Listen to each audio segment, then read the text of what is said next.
Ordus Station is set up and ready for our game of Imperial Commander.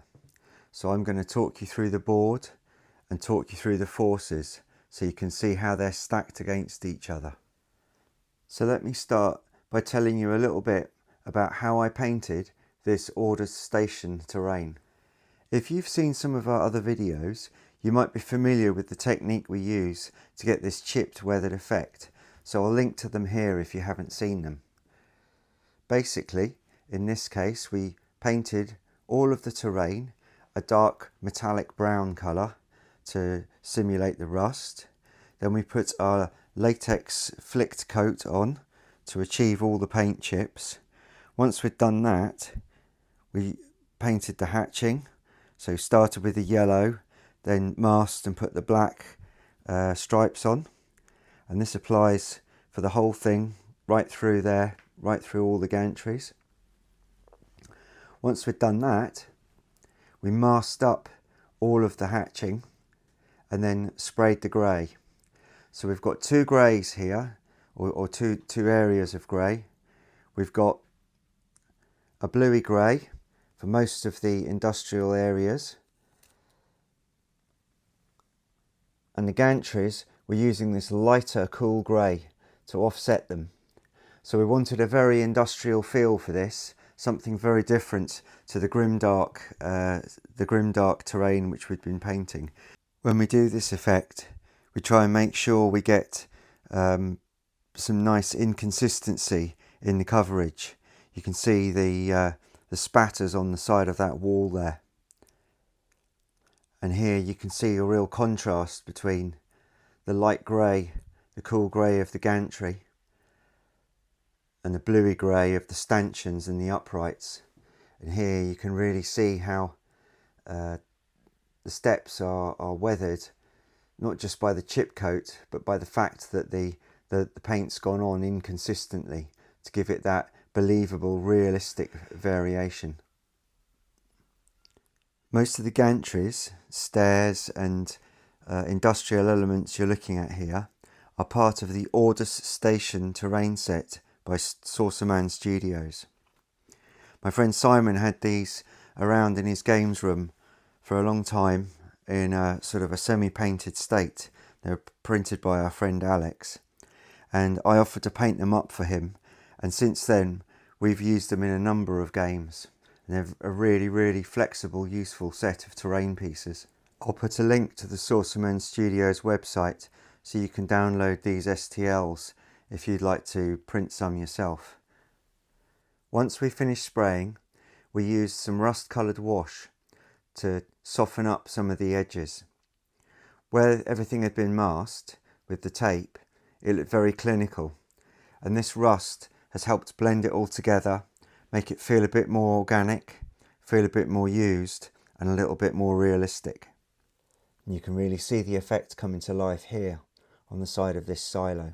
We think this Ordus Station terrain pack forms a really great contrast to the jungle which you've got surrounding it, and we can't wait to start playing on this terrain. As well as all the platforms and gantries, we've used some of our modular terrain that we made out of MDF to help give the table a bit more height, a bit more relief, and a bit more drama and interest. So all of these are painted using the same technique. You can see the dark brown start, the chip coat, and then we've applied the hatchings exactly the same way we painted the rest of the terrain. But the difference here is underneath these, on the other side, all of these terrain pieces are reversible. And in actual fact, we've got a complete street system for use in moderns, cyberpunk and pulp type games on the other side. But let's keep this flipped over for now, and we can show you that terrain another day.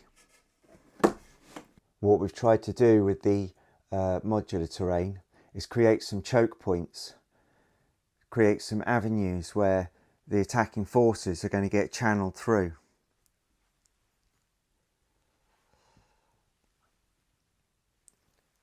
Down here, for instance, there's a bridge through to the other side of this area.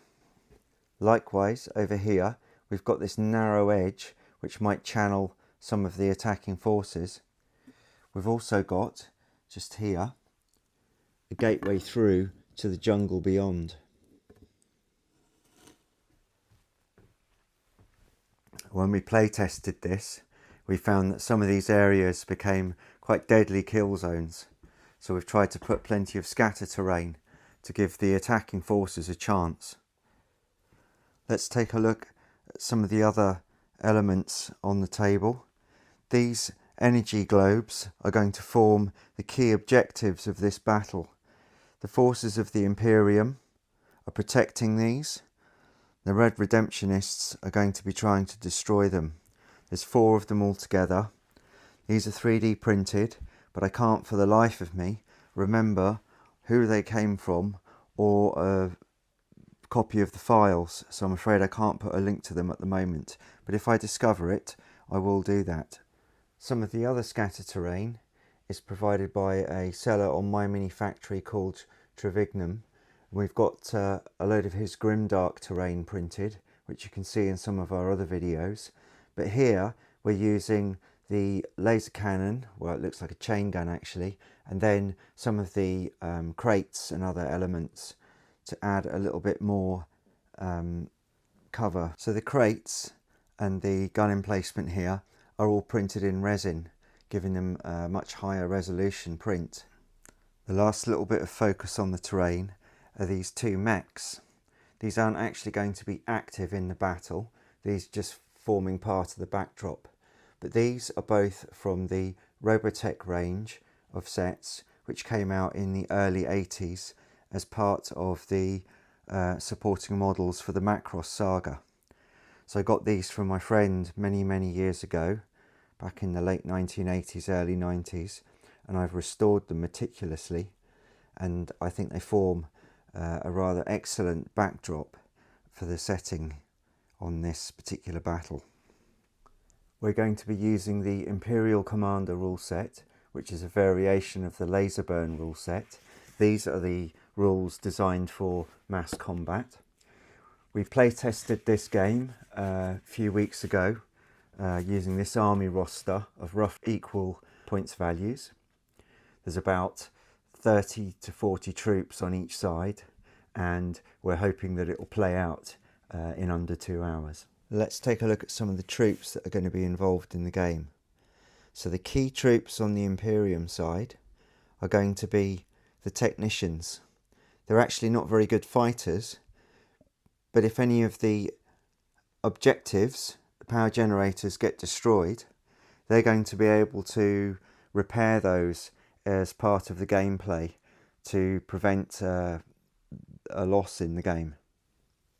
So these hazmat troops, which we're using as the technicians, are from Anvil Industries, and I shall put a link to those in the description of the video. So the next level up in terms of combat ability are the Colonial Police, which you can see here in the black and white armour.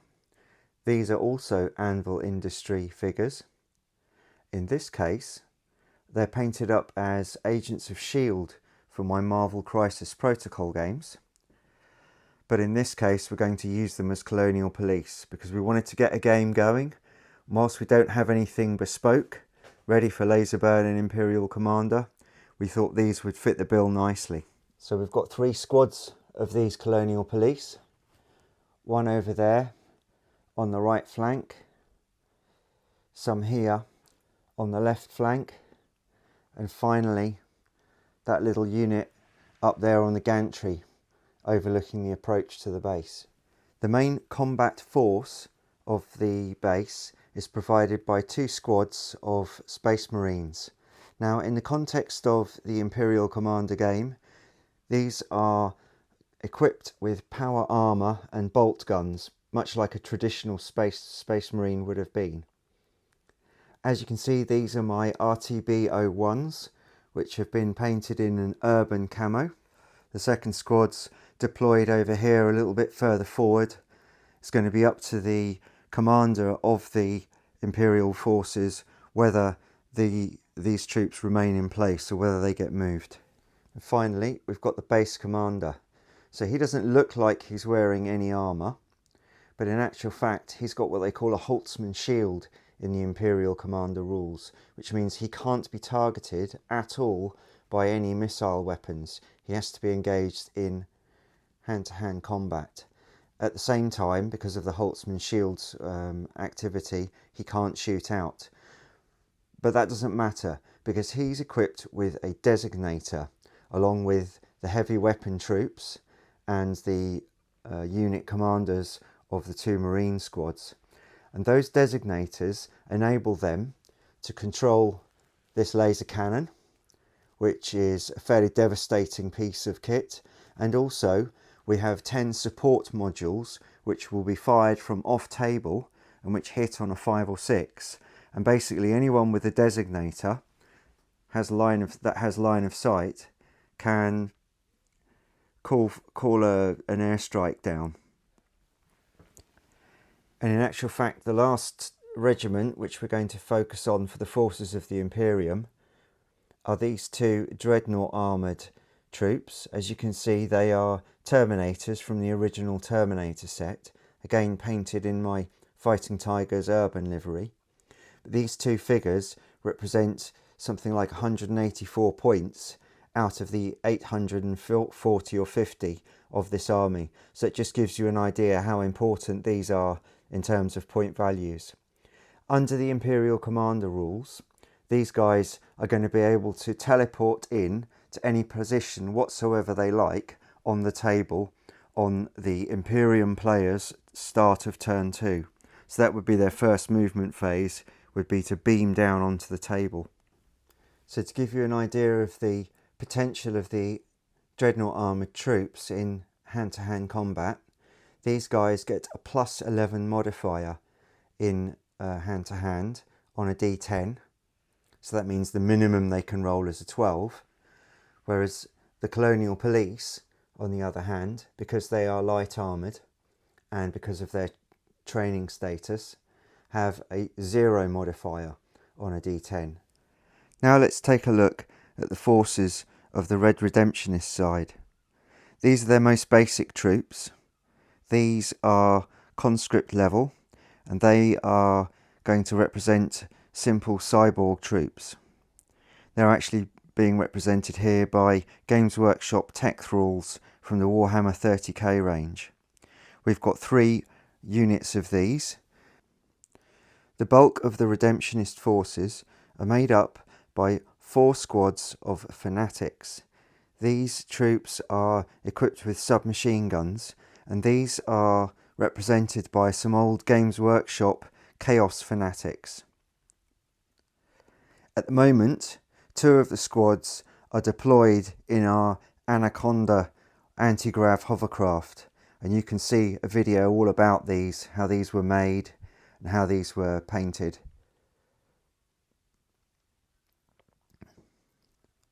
We've got a lone orc biker.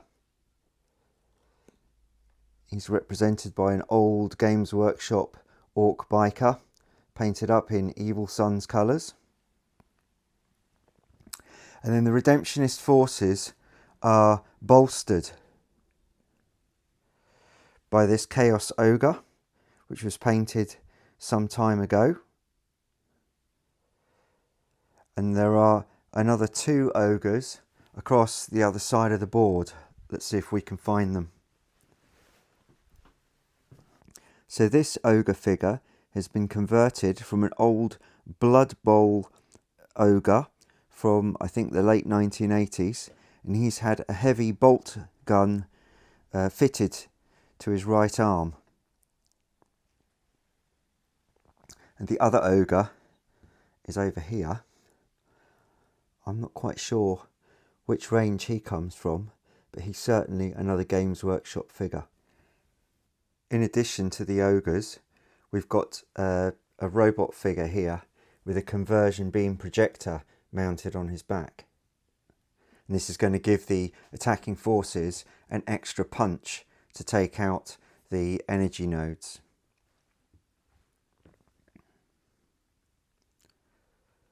To give the attacking forces some mobility, they've also got this APC with a laser cannon on it.